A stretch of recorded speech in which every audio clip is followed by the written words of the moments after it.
Olá pessoal, nessa videoaula aí, vamos falar sobre reino vegetal. Então, o reino vegetal ou reino planta, né, é caracterizado por organismos autótrofos, ou seja, que têm a capacidade de produzir o próprio alimento, e clorofilados. Por que clorofilados? Porque é um pigmento que é quem permite que a planta seja capaz de produzir o seu próprio alimento. Então, ó, por meio da luz solar, realiza o processo de fotossíntese e por esse motivo são chamados de seres fotossintetizantes. Vale lembrar que a fotossíntese é o processo pela qual as plantas absorvem energia solar, né, os raios solares, para produzir a própria energia. Isto ocorre através da ação da clorofila, pigmento associado à coloração verde das plantas, existente em seus cloroplastos. Então aqui, pessoal, vale lembrar o seguinte: primeiro item, a planta tem a capacidade de gerar o próprio alimento. Mas quando ela gera a própria energia vital para a sobrevivência, não é por causa da clorofila que isso acontece. A produção de energia acontece na mitocôndria da célula. A clorofila é responsável só pela transformação, né, da energia solar em glicose, né, um açúcar aí que vai permitir a alimentação da planta. Então são dois processos. Mas basicamente a gente chama, né, a produção de alimento da planta o processo de fotossíntese, porque é a questão de conseguir produzir o alimento através da energia solar ali. E como que ele faz isso? Através do pigmento clorofila. Quando a gente fala clorofila, a gente está falando do pigmento verde. Mas tem outros pigmentos também, né? Amarelos ou avermelhados e tudo mais. Mas não é um aprofundamento que a gente vai precisar trabalhar agora. Então, no reino vegetal, pessoal, as plantas formam a base da cadeia alimentar. Elas são as produtoras de matéria orgânica e alimentam os seres heterótrofos, ou seja, quem não produz o próprio alimento tem que se alimentar de algo, ou seja, representa o grupo responsável pela nutrição de diversos organismos consumidores. Isso indica que sem a existência desses seres autótrofos, a vida na Terra seria impossível. Ou seja, qual que é a ideia que você tem que compreender aqui nesse momento? Imagine o seguinte: nós, seres humanos, a gente se alimenta de várias fontes, né? Todas elas são de origem ou vegetal ou animal. Se o animal não tem a condição de gerar o próprio alimento, esse animal do qual eu me alimento, ele também tem que se alimentar de algo, né? De algum outro animal ou de alguma planta, né? Carnívoro ou herbívoro. E os nossos vegetais, querendo ou não, né? Fruta, verdura, legume, tudo é vegetal. Então, a base de tudo, para que tudo possa funcionar nesse mundo, vem das plantas. Ou seja, ela é responsável pela base de toda a organização viva existente no planeta. E por que ela é responsável por isso? Porque só ela consegue transformar uma energia solar numa energia vital para a vida, que é a energia celular, que a gente chama de ATP, né? No caso aí.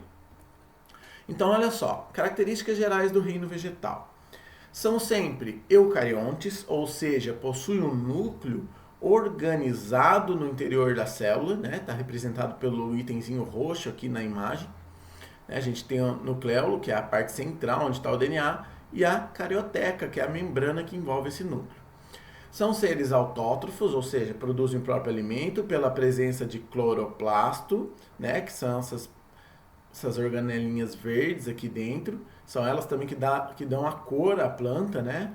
Então essa cor verde em volta aqui é uma representação esquemática, mas geralmente se você fosse representar mais real essa imagem, verde só seriam os cloroplastos aqui, o restante não. Então olha só, são fotossintetizantes, né? Porque tem a capacidade de produzir o próprio alimento.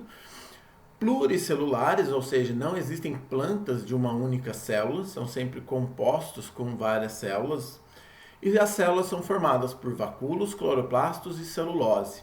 Na verdade, ela é formada por muitas outras organelas, mas esse item aqui aparece aqui para afirmar para você que essas três organelas, ou melhor, essas três estruturas, parede celular, vacúolo e cloroplasto, vão estar presentes em todas as células vegetais. E muitos deles são exclusivos para células vegetais, como o cloroplasto. Então eu tenho aqui uma célula que é visivelmente fácil de diferenciar de células de outros organismos vivos. Por quê? Pela presença de cloroplasto, parede celular e vacúolo. Se você aprofundar o estudo de células, né, na citologia e começar a estudar algumas bactérias específicas, algumas algas, vai ficando mais difícil de diferenciar por esse conceito. Mas aqui, para o ensino fundamental, para um ensino básico, a gente está falando de umas características específicas bem definidas, tudo bem? Então, olha só, sabendo que existe esse reino vegetal, como são as células desses organismos, a gente tem que entender como se classificam, né, essas plantas dentro desse reino. Então, o reino vegetal, ele é composto de plantas vasculares, que são as pteridófitas, gimnospermas e angiospermas, que possuem vasos condutores de seiva, e temos plantas avasculares, que são as briófitas, que são destituídas desses vasos, ou seja, não possuem vasos condutores de seivas. São o grupo aqui dos musgos, né? São os mais primitivos dentro do reino vegetal. Depois as pteridófitas, representadas principalmente pelas samambaias, as gimnospermas pelas coníferas, ou seja, pinheiros, araucárias, né? E as angiospermas, todas as plantas que dão frutos e flores. Pessoal, a gente vai aprofundar cada um deles agora. Olha só, briófitas então. As briófitas são as plantas de pequeno porte que não recebem luz direta do sol, uma vez que habitam locais úmidos, por exemplo, os musgos. A reprodução desse grupo ocorre através do processo de produção de esporos.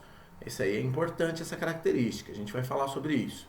Não possuem vasos condutores de seiva, o que as torna diferentes dos outros grupos vegetais. Sendo assim, o transporte de nutrientes ocorre mediante um processo lento de difusão. O que significa isso? Um transporte célula a célula, né, das células aí, o transporte de difusão. Qual que é a ideia aqui que vocês têm que entender? Aqui a gente tem uma imagem que representa um ambiente, uma floresta fechada, de clima bem úmido, né? E aqui a gente tem o desenvolvimento desses musgos aqui nas pedras, né? Então, ó, as briófitas são essas plantas de estrutura corporal extremamente pequena, né? E por que ela tem uma estrutura corporal pequena, não forma grandes plantas? Justamente pois não possuem vasos condutores de seiva. O que significa isso? Que todo o alimento, todo nutriente gerado lá na célula, para ela chegar a alguma parte da planta, ela tem que ser transferida célula por célula. Ou seja, eu não tenho um transporte rápido dos nutrientes dentro da planta e esse transporte tem um gasto energético, né? Eu gasto energia para pegar uma coisa daqui e levar para lá. Então esse gasto energético impossibilita, né, que com o meu tamanho corporal aqui eu consiga desenvolver um corpo maior. É inviável biologicamente, né? E a sua reprodução não é típica como a gente estuda lá no começo, né, de pólen, polinização e tal. Aqui a reprodução se dá através de esporos e não por grãos de pólen e nem sementes. Então a gente tem uma planta extremamente pequena que possui esporos, e esses esporos, para dar origem a uma nova planta, ele tem que ser carregado pelo vento, mas principalmente pela água. Então eu tenho uma planta extremamente necessitável aqui de água, né? Tem uma planta que depende absurdamente de água e se reproduz através de esporos e não possui vasos condutores de seiva. Beleza? Então, essas características principais aí das briófitas. Aqui ó, a gente tem uma foto com um zoom de uma espécie, né, de briófita. A gente tem aqui uma partezinha dela que possui esses filóides, porque essa planta não possui folhas. Temos esses pedacinhos compridinhos aqui, ó, que são chamados de haste, né? E eles possuem uma cápsulazinha na ponta. Essas estruturas só aparecem no momento da reprodução das briófitas. Antes da reprodução delas, elas não possuem o desenvolvimento da haste da cápsula. E dentro dessas cápsulas é onde vão ficar os esporos, que vão ser liberados, vão ser transportados pelo vento e pela água para dar origem a uma nova planta. Aqui vale lembrar que a gente tem uma plantazinha, ó, que tem um esquema melhor. Ele não apresenta raiz, mas no lugar da raiz ela tem uma estrutura que se chama rizóide. não possui caule, temos uma estruturinha chamada cauloide, e não possui folhas, temos uma estrutura que se chama filoide, ou seja, são nomes muito parecidos, mas a gente não chama pelos nomes verdadeiros porque as estruturas dessa plantinha aqui é muito diferente das estruturas das plantas mais desenvolvidas. Então a gente, a comunidade científica traz nomes diferentes para que as coisas não se misturem. Então eu tenho uma planta que, além de não possuir vasos condutores de seiva, não produzirem sementes, não possuem folhas, caules e nem raízes. Possuem rizóides, cauloides e filóides. Tudo bem? Então, partindo daí, a gente vai para o próximo grupo chamado pteridófitas. As pteridófitas apresentam mais variedades que as briófitas. Elas são plantas que, em sua maioria, são terrestres e habitam locais com grande umidade também. Alguns exemplos desse grupo são as samambaias, as avencas e xaxins. Xaxins é muito raro de se ver hoje em dia, Por muito tempo foi utilizado aí para extração, para fazer vasos, Talvez você que esteja assistindo esse vídeo aí seja novo o suficiente para não ter um xaxim de planta na sua casa, mas talvez os seus pais ou seus avós já chegaram a ter esse tipo de vaso natural em casa, O xaxim ele formava um emaranhado de estruturas ali, que seriam as raízes, e aquele emaranhado formava um bolo e que depois ele era cortado por dentro, ficava uma espécie de vaso natural e você plantava alguma planta de interesse ali dentro, Mas para isso ele era retirado do ambiente natural, então essa extração foi quase causando a sua extinção, até que foi proibido por lei a extração de xaxim do ambiente, Agora, existem vasos muito parecidos com isso, mas não naturais, de feito de fibra e tudo mais. Então, apresentam vasos condutores de seiva, raiz, caule e folhas, ou seja, aqui começa a surgir as estruturas reais das plantas, raiz, caule e folhas. Nas briófitas a gente não tinha isso. E da mesma maneira que as briófitas, a reprodução desses vegetais ocorre mediante esporos. Então aqui, pessoal, a gente tem uma samambaia, por exemplo. Aqui eu tenho uma foto da parte de baixo da folha, Todo mundo aqui que já viu uma samambaia na vida, já reparou que embaixo das suas folhas tem umas bolinhas. Essas bolinhas são estruturas chamadas soros. Dentro de cada soro desse, eu tenho vários esporos reprodutivos. Então, esse soro se rompe, os esporos caem, Ele fica na parte de baixo, aqui ele está virado para cima para a foto, mas fica na parte de baixo da folha. Esses soros se rompem, os esporos caem, são carregados pelo vento ou pela água, principalmente pela água, e dão origem a uma nova planta. Aqui, essas estruturas estão localizadas nas folhas, ou seja, eu já tenho folhas, não tenho folíolos, E tenho raízes. E eu possuo um caule verdadeiro. Aqui, repare que está escrito rizoma. Por que rizoma? Quando esse caule se apresenta dentro da terra, ele se chama rizoma. Se ele estiver fora da terra, ele se chama caule. Beleza? Então a gente tem um nome aqui ainda diferentinho, para essas estruturas. Mas originalmente, oficialmente, a gente tem folhas, raízes e caules.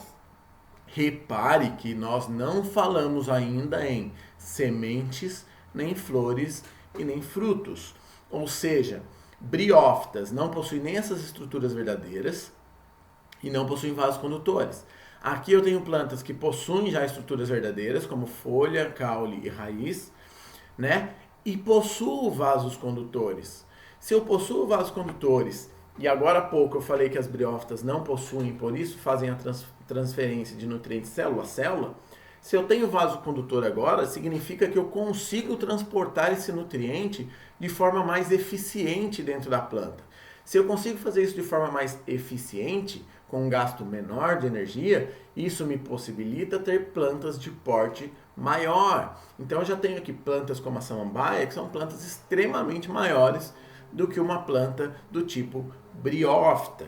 Tudo bem?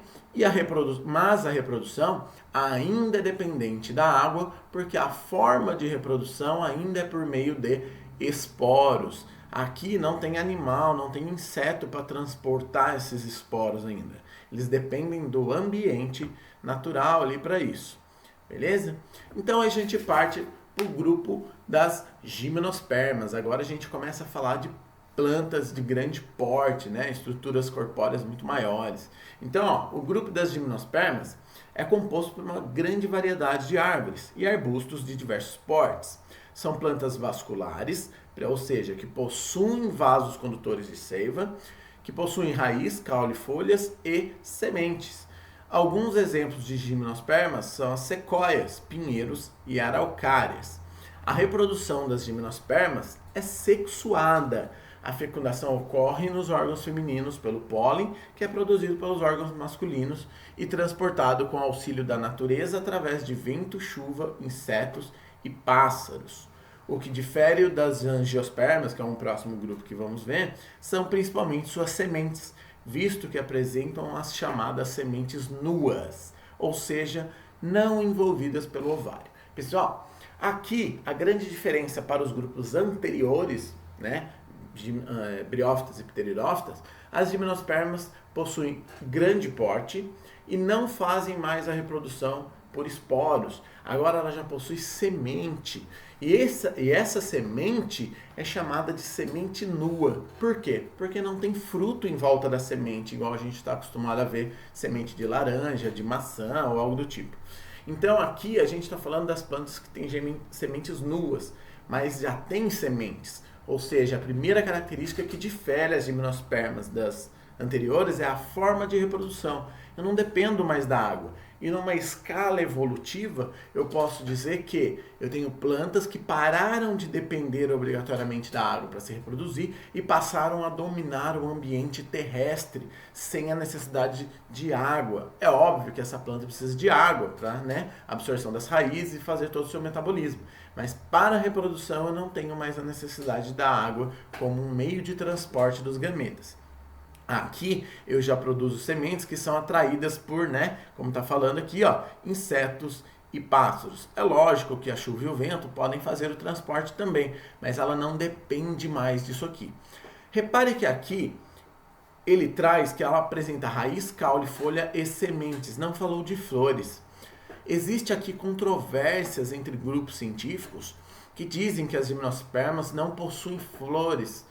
Outros grupos, a grande maioria, já fala que possui, mas não é aquela flor bem desenvolvida, né? A gente vai falar disso aqui na frente, ó. Repare aqui nessa araucária, né? Que vai dar a pinha que produz o pinhão. O pinhão, então, ó, é uma semente nua, né? Dentro do pinhão a gente tem um embrião que vai dar origem a uma nova planta e toda essa massa, que é aquela que é possível, né, comer quando cozido o pinhão, é a parte do endosperma ali, né? A parte nutritiva que vai nutrir o embrião para que ele dê origem a uma nova árvore no processo de germinação lá. Então a pinha, que é essa estrutura aqui da foto, ela tem a estrutura feminina e masculina. Essa aqui é a feminina. A masculina é um conezinho, por isso leva o nome de coníferas, esse tipo de árvore, né? Essas estruturas masculina e feminina que aparecem, elas são estruturas de flores, né? Mas não são flores verdadeiras. Então, por aqui que entra a confusão se é flor, se não é. Mas se ela produz pólen, a outra produz óvulo e eles se fecundam, significa que, né, possuem flores, né? Possuem gametas masculinos e femininos que vão se fecundarem e vai dar origem à estrutura do pinhão aqui. Ou seja, cada estruturinha dessa aqui vai ser fecundada e vai gerar um pinhão. Ou seja, aqui ele não fecundado. Fecundou, ele se desenvolve a pinha. E aí, né, quando ele atinge um estádio de desenvolvimento alto, já está no ápice do seu desenvolvimento, o crescimento dessas sementes aqui dentro não é suportado pela pinha central ali, ó, e ela se rompe. Então essas sementes são arremessadas no ar aí através dessa explosão que ocorre, e elas são arremessadas ao longo de metros, né? Porque essas árvores são muito altas, né? Então essa semente sai daqui, por exemplo, dessa estrutura da ponta aqui, um exemplo, né? E é arremessada através da explosão dessa pinha e que vai dar origem a novas árvores. Então ela vai dominando o ambiente terrestre através disso aí. É lógico que aqui a gente tem outros organismos, né? Serelepes, esquilos, alguns bichinhos desse tipo aí pegam essas sementes, carregam em terra, né? E depois esquecem onde enterrou, e essa semente brota e dá origem a uma nova árvore. Tem pássaros, né, que colhem esses pinhões que estão no chão e levam para distante, cai, ou também guarda em algum lugar e ele acaba depois brotando e dando origem a uma nova árvore. Então ele acaba sendo, né, dispersado aí no ambiente, de diversas formas. E aí, por último, a gente tem aí, então, o grupo das angiospermas. As angiospermas são as plantas vasculares, ou seja, possuem vasos condutores. Elas habitam diferentes ambientes e apresentam um grupo muito variado, composto de vegetais de pequeno e grande porte. As angiospermas caracterizam o maior grupo vegetal, com aproximadamente 200 mil espécies. São distintas das gimnospermas na medida em que suas sementes são guardadas no interior do fruto. Sua reprodução é sexuada e a fecundação ocorre com a presença do pólen masculino. Ou seja, pessoal, a grande diferença das angiospermas para o grupo anterior agora é a presença de fruto no desenvolvimento da flor. Ou seja, eu tenho uma flor para atrair organismos que vão ser responsáveis por transportar as estruturas sexuais, né, que é o pólen masculino, e chegar até o ovário feminino. Essa estrutura vai ser carregada por insetos, por aves, por morcegos, pelo vento, pela água. A gente vai citar alguns exemplos aí mais para frente.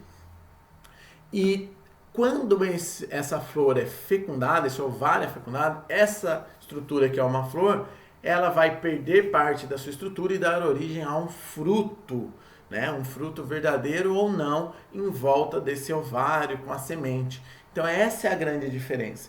Lá em gimnospermas a gente tinha o desenvolvimento só de semente, não tem fruto. Aqui a gente tem semente e o fruto em volta dessa semente. Vocês vão ver que nem sempre é exatamente em volta, mas a grande maior parte sim, né? Então olha aqui, eu trouxe um exemplo aqui do ipê amarelo. Por que eu trouxe o exemplo do ipê amarelo? Porque quando a gente fala de plantas com flores, todas as flores dão origem a fruto. Todas, todas, todas, todas. Não existe flor que não dê um fruto. Mas, professor, nunca vi fruto de ipê, nunca vi fruto de girassol, né? Ou seja, existem diversos tipos de frutos. E, por exemplo, nem sempre quando a gente fala fruto, a gente está falando de uma fruta comestível, de um fruto que seja, né, que a gente vai no supermercado aí e acha lá no balcão de venda. A gente fala de fruto todo o desenvolvimento do ovário de uma flor. Não importa se é um fruto seco, se é um fruto carnoso, se é um fruto comestível ou não. Se é um desenvolvimento da flor, do ovário da flor com sementes, é um fruto. Então, verdura, né, legume, fruta, esses tipos de bagas com sementes de árvore, biologicamente, tudo isso é fruto, não é frutar. São conceitos diferentes. Então, aqui a gente tem um exemplo, né, ó, de uma baguinha aqui do ipê. Quando essa flor é fecundada, ela dá origem a essas baguinhas, peludinhas bonitinhas aqui, cheio de sementes lá dentro, que é o fruto do ipê, então. Beleza? Aí a gente tem alguns grupinhos diferenciados. Um deles é o grupo das plantas carnívoras, que são plantas carnívoras ou insetívoras. É um caso curioso do reino vegetal, pois apresenta uma característica peculiar que atraiu a atenção de muitos cientistas. Elas também realizam fotossíntese, tá? Contudo, por habitar em solos pobres em nutrientes, buscam complementação nutricional por meio da digestão de alguns pequenos animais, né? Na grande maior parte, insetos, né? Para isso, costumam capturar pequenos insetos ou, em alguns casos mais raros, sapos, ratos e pequenos mamíferos e pássaros. Essa plantinha aqui da imagem, obviamente, é uma plantinha de tamanho muito pequeno e que se alimenta de alguns mosquitinhos, formiguinhas e tudo mais. Mas existem plantas maiores, com estruturas diferenciadas, que têm a capacidade de se alimentar de animais maiores, né, em ambiente de floresta e tudo mais. Temos também plantas parasitas. São conhecidas como as plantas parasitas de outros vegetais, porque necessitam da seiva deles para a sua nutrição. Elas buscam em outros organismos fotossintetizantes a energia necessária para sobreviverem, uma vez que não produzem o suficiente. Há aproximadamente 300 espécies dessas características. Algumas delas são erva de passarinho, que é essa da foto aqui, planta fantasma, visco, cipó dourado, entre outras. Então, ó, eu tenho uma planta que parasita o tronco, né, o caule de outra planta, para tirar do seu sistema de vaso condutor os nutrientes para sobreviver também. Ou seja, ela não tem raiz para se estruturar no solo e tirar nutrientes. Ela vai direto aqui em outra planta, beleza? E aí, pessoal, a gente entra aqui numa parte dessa aula que a gente vai falar um pouquinho mais de cada estrutura, mais especificamente. Então, olha só. As partes reais de uma planta, né, a gente já sabe, né, raiz, folha, caule, flores e frutos. Mas cada parte desempenha uma função importante para o vegetal, assim como os órgãos de um corpo humano. Em resumo, as folhas fazem parte da respiração e a fotossíntese. As raízes absorvem as substâncias do solo, o caule sustenta o vegetal e as flores e frutos estão relacionados com a reprodução. Então a gente tem aqui, pessoal, ó, nessa imagem, o que seria uma folha, e aqui eu tenho um quadradinho com uma setinha, que seria a ampliação dessa folha. Se eu ampliar o limbo de uma folha, a gente chama de limbo essa parte da folha, tá, pessoal? Eu teria uma cutícula superficial, que é aquele cerume, quando você pega uma folha e esfrega ela assim, aquele sebo que tem na folha, aquilo ali é a cutícula. É uma estrutura que protege a folha ali para evitar perda de água por transpiração. Ou seja, se o sol bater direto naquela folha e eu não tiver uma estrutura de proteção, aquela água da planta vai evaporar e ela vai perder muita água, né? Então, eu tenho a cutícula como uma estrutura evolutiva de plantas terrestres. Temos a epiderme, que é o primeiro tecido celular vegetal da folha, e tem uma epiderme também lá embaixo. Aí, aqui tem vários nomes, mas não precisa focar nesses nomes agora, tá?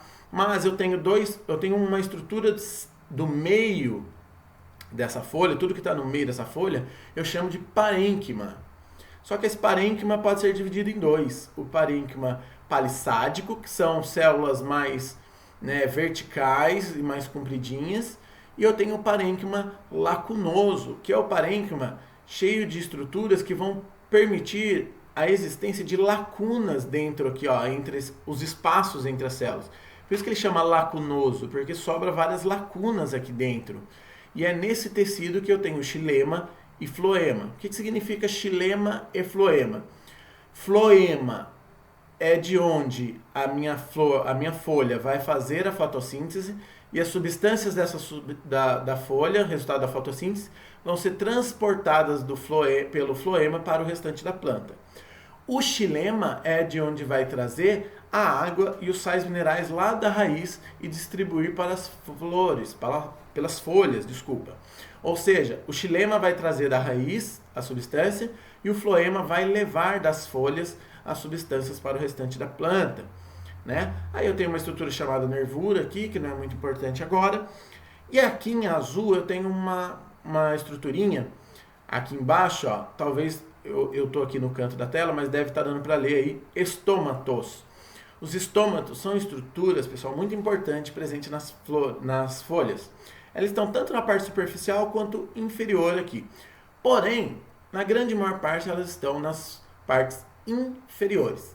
Só em plantas aquáticas que elas estão em maior número na parte superior, vocês já vão entender o porquê. Os estômatos, pessoal, são estruturinhas que vão aqui embaixo e é uma espécie de porta e janela. Para quê? Para que o gás oxigênio ou gás carbônico possa entrar e sair dessa folha.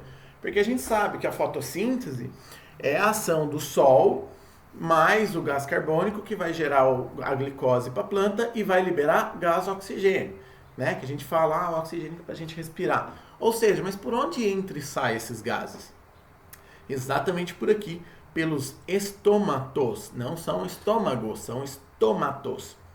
Então eu tenho estruturas celulares específicas para que a folha entre, né, receba e perca gases. E esses gases ficam acumulados aonde? Justamente nas lacunas do meu parênquima lacunoso. Então os gases ocupam esses espaços.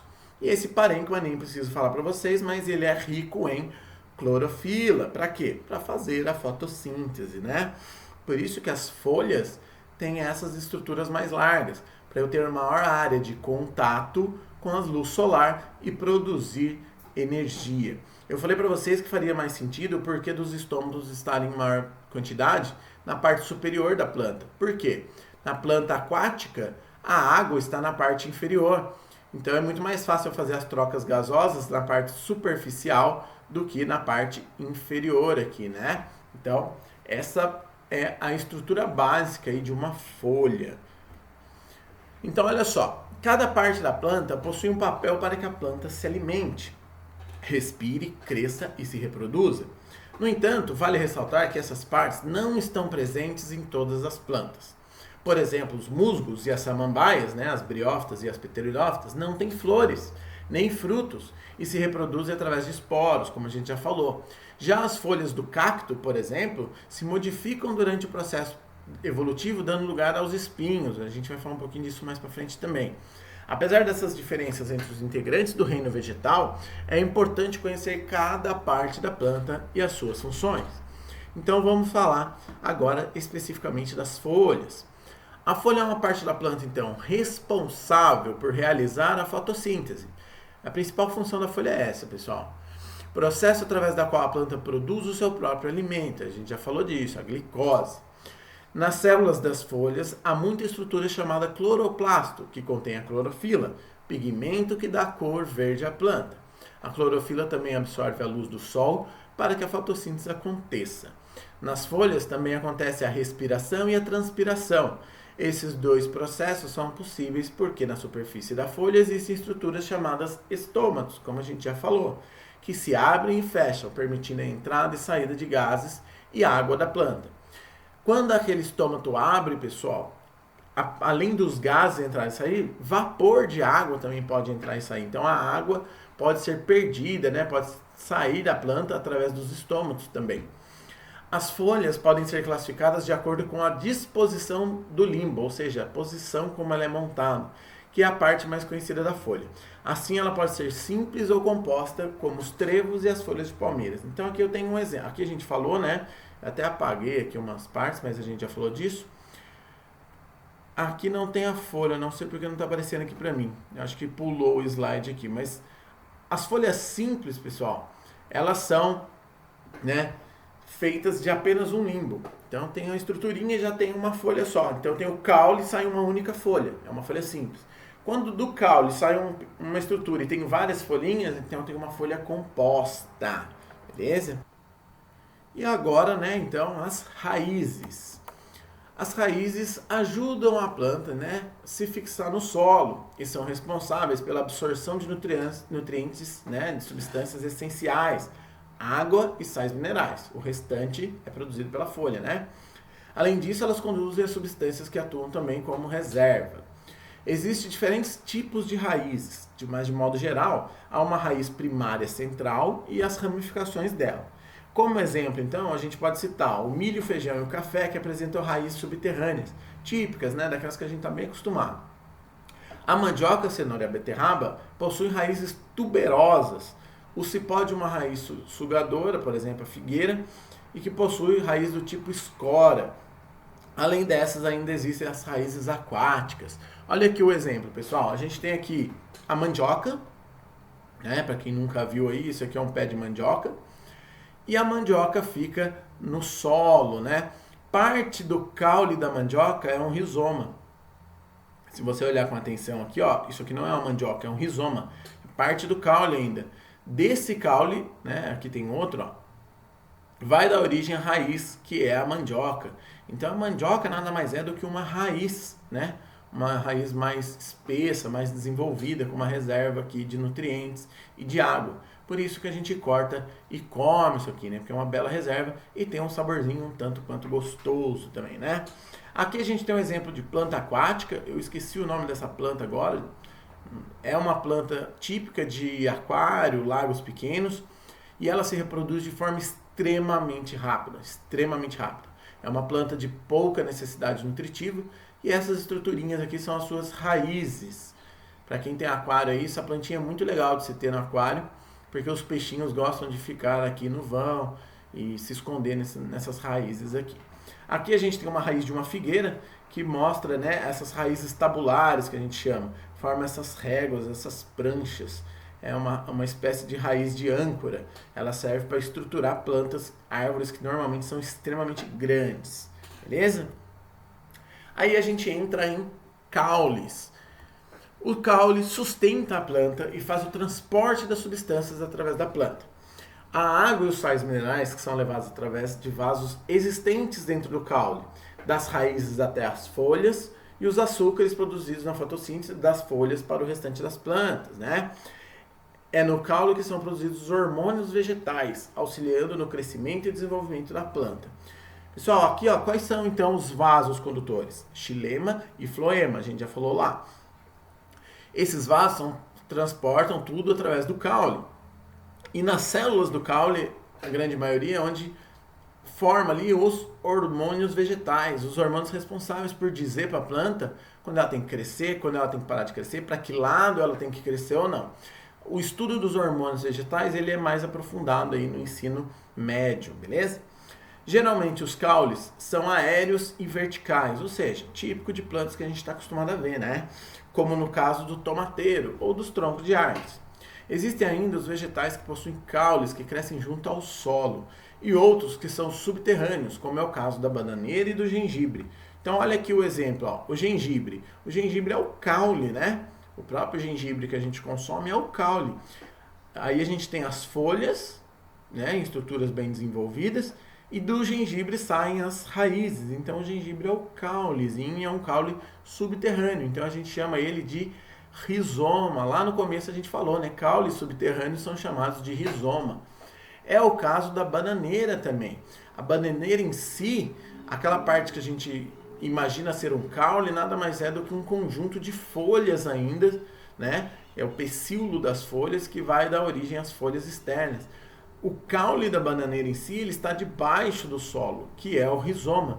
E é por isso que quem tem bananeira em sítio, fazenda, essas coisas, sabe que se eu ficar cortando essa bananeira aqui, ela nasce outra do lado. Por quê? Porque eu só cortei a folha, eu só podei ela, não cortei o tronco dela. Então eu corto aqui e esse rizoma brota do lado, ele vai brotando e vai se espalhando aí pelo solo. Beleza? Então a bananeira e o gengibre aí são exemplos de caules subterrâneos. E aí a gente entra na última estrutura, né, que são as flores. As flores, então, são responsáveis pela reprodução da planta. A gente viu que lá em angiospermas, as flores são as estruturas reprodutivas que atraem os insetos, os animais que vão carregar o pólen dessa planta. Então, estão presentes apenas no grupo de planta mais evoluído, chamado de angiospermas, né, o último grupo evolutivo ali do reino vegetal. As flores podem ser hermafroditas ou monóicas, quando possuem ao mesmo tempo uma estrutura femininas, que são os carpelos, e as estruturas masculinas, os estames. Ou seja, flores hermafroditas ou monóicas, né? Guardem o nome monóicas, que ela vai ser muito utilizada daqui para frente no seu aprendizado científico aí. O termo monóico e dioico ele é trabalhado muito. O que é monóico? Tenho dois sexos no mesmo indivíduo, ou seja, tem o ovário e, né, espermatozoides aí, né? Então aqui no caso da planta, são os carpelos, que são os femininos, e estames masculinos, pólen e ovário. Um exemplo desse tipo de flor são as tulipas, que também podem ter suas estruturas separadas em flores diferentes, chamadas de dioicas, ou seja, dois sexos em um único indivíduo, monóico. Dois sexos, mas indivíduos separados, como a espécie humana, por exemplo, tem um homem e uma mulher, temos indivíduos dioicos, como ocorre com uma moeira aí, por exemplo. Então, olha só, aqui a gente tem um exemplo aqui da florzinha. Então, ó, a gente tem sempre uma, né, geralmente, assim, é uma estrutura feminina, que é o carpelo, que é essa estruturinha aqui, ó, e lá embaixo vai estar o ovário vai estar aqui dentro. E tem os estames, em números múltiplos, normalmente de 6, 8, 12, por aí vai. Que são os estames. Os estames são essas estruturinhas e cada pontinha dessa aqui é rico em pólen, que são os gametas masculinos. E aí eu tenho as estruturas como as pétalas, que nesse caso aqui são as brancas, aqui no exemplo amarelinha, e a sépala, que é a primeira folha da base da planta ali, ó. A sépala protege a pétala e a pétala normalmente tem cores e cheiros que atraem os insetos ou os animais para que eles venham se alimentar do néctar. E aí, com a atração pelo néctar, o animal acaba carregando pólen para outras flores, né? E aí vai dando origem a novas plantas, novos frutos e sementes. Aqui entram duas estruturas importantes, o receptáculo floral e o pedúnculo. O receptáculo é justamente de onde o pedúnculo vai dar origem a uma flor. Então é a ponta final dele aqui, ó. E o pedúnculo floral é a parte do caule que vai dar origem a uma flor, né? Então, a flor, pessoal, nada mais é do que um desenvolvimento das folhas. Então, a flor nada mais é do que uma folha desenvolvida para reprodução. Guardem isso. E aí ela se desenvolve nessas estruturas todas. Quando o grão de pólen é trazido por um animal e entra na estrutura feminina aqui, o carpelo, e fecunda o óvulo, aqui dentro do ovário vai dar origem a um fruto. Essas pétalas, estames, sépalas, tudo vai cair e vai dar origem a um fruto, esse pedúnculo floral. Quando o fruto surge desse ovário, e o ovário se desenvolve aqui em fruto, eu tenho um fruto verdadeiro. Quando o receptáculo floral ou pedúnculo dá origem ao fruto em volta do ovário, eu tenho um pseudofruto, que é o caso da maçã. Mas eu não vou entrar em detalhes disso, porque também é uma matéria mais aprofundada do ensino médio, né? Estudado lá no 3º ano, então não é o foco nosso aqui agora. O que a gente precisa saber são as estruturas básicas de uma flor aqui, beleza? Então a gente tem o fruto, que é o desenvolvimento dessa flor. Então repare, ó, eu tenho um ovário que foi fecundado e desenvolvido, então cada semente dessa é um desenvolvimento de óvulo, que era o meu ovário, e formei um fruto chamado tomate. Essa partezinha verde que a gente tirou é o pedúnculo floral que ficou aqui, ó, né? E essas folhinhas verdes que estão aqui, ó, são as sépalas, né? Ó, repare aqui, ó, a sépala que existia aqui ficou ainda aqui no tomatinho, por exemplo, ó. E aqui é a partezinha do pedúnculo floral. Então o tomate é um fruto verdadeiro. Por isso que quem aí já ouviu que tomate é fruta, tá certinho, ó. É isso aí. Agora, deixa eu ver se tem um exemplo aqui. Não tem. Eu queria mostrar... isso aqui é uma cereja, né? Eu queria uma maçã. A maçã cortada assim daria para mostrar também. Mas a maçã já não é esse mesmo caso. Por quê? Porque a maçã, o fruto dela é só o que envolve lá dentro, onde está a sementinha. Toda a massa em volta é desenvolvimento do pedúnculo. Então não é um fruto verdadeiro. Aí a gente tem nomes específicos para cada tipo de fruto. O fruto com uma semente única e grande, frutos cheios de sementes, com parte carnosa um pouco menor. Temos a azeitona, que é uma fruta também, ó. Então, né? Tem o coco, eu não sei se está aparecendo o coco, porque eu estou aqui no canto. Mas o coco é um fruto desenvolvido para o ambiente aquático, né? Então ele tem toda essa característica diferenciada dos outros. Então vamos lá. São geralmente resultado do desenvolvimento do ovário após fecundação. Por que geralmente? Porque muitas vezes não é especificamente desenvolvido ali, que é o caso do pseudofruto, igual a maçã que eu citei já. No interior dos frutos são encontradas as sementes, que são os óvulos desenvolvidos. As sementes se encontrarem em condições apropriadas, vão germinar no solo, originando uma nova planta. Então, a semente do fruto nada mais é, então, do que, né, um óvulo que foi fecundado. Então, ele é um embrião, pronto para dar origem a uma nova planta. E aí ele precisa quebrar o estado de dormência, que a gente chama, né? Ele é um estado de dormência quando ela está no fruto.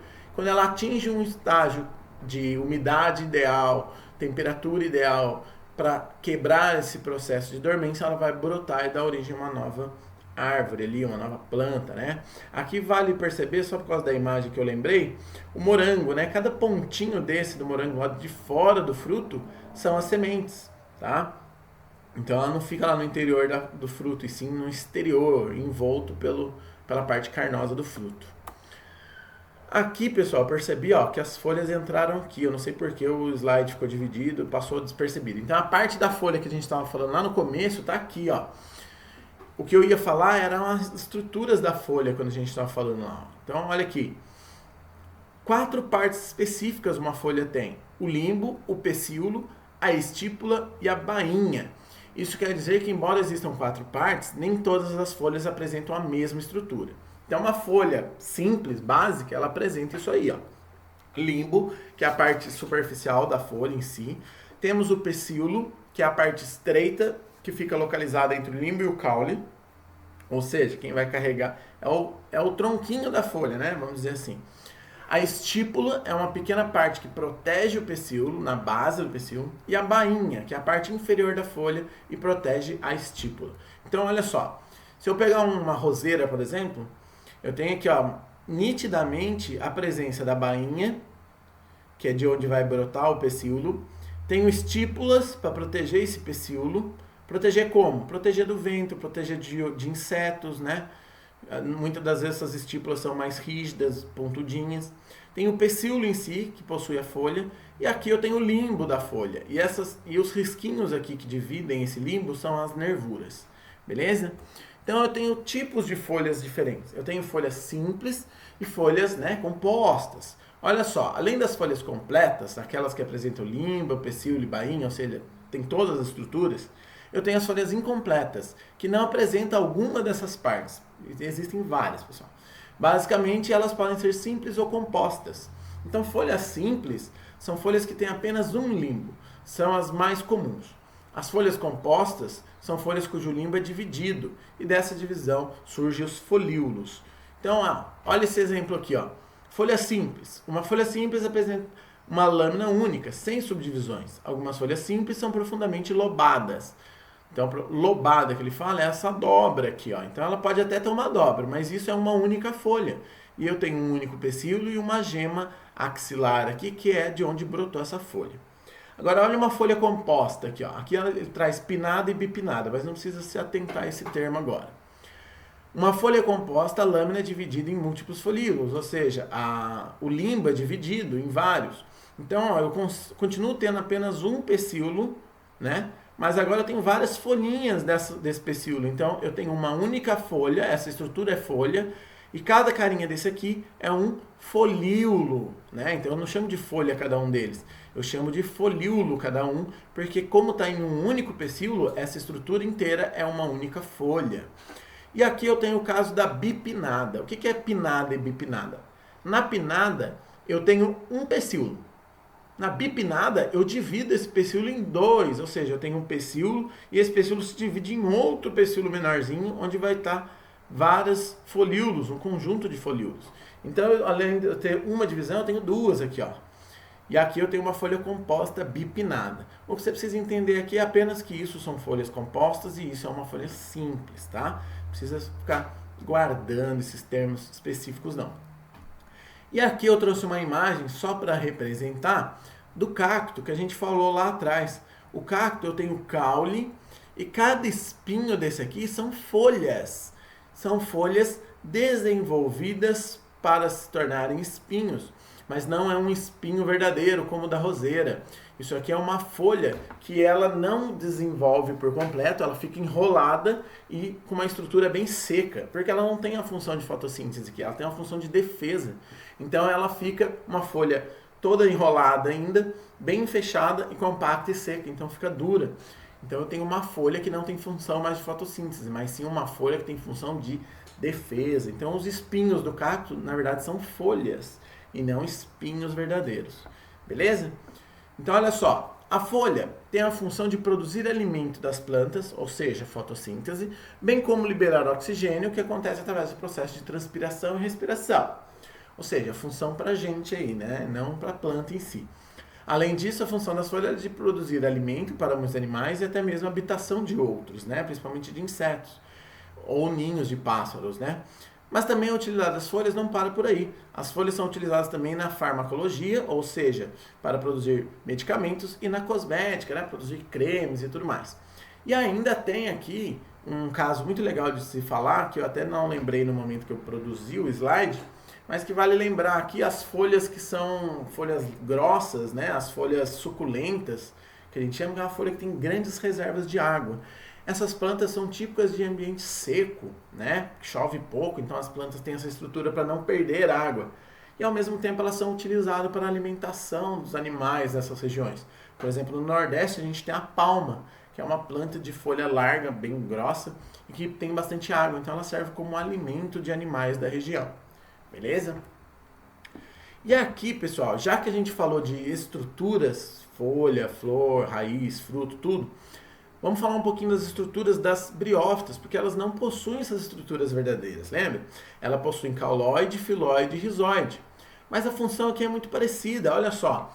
O eixo principal do corpo é o cauloide, com estruturas finas como lâminas, que são os filóides, como se fossem folhas, que se assemelham às folhas. Há também estruturas que servem para fixação no solo, que são os rizóides, ou seja, fixação do solo são as raízes, aqui são os rizóides, então é tudo muito parecido. É preciso que haja água para que aconteça a reprodução. Por quê? Porque a gente sabe que ela acontece através de esporos. Habitam preferencialmente então ambientes terrestres úmidos, mas há espécies que suportam condições extremas de temperatura, tanto elevadas em plantas expostas ao sol, como baixas em regiões do Ártico, formando a tundra.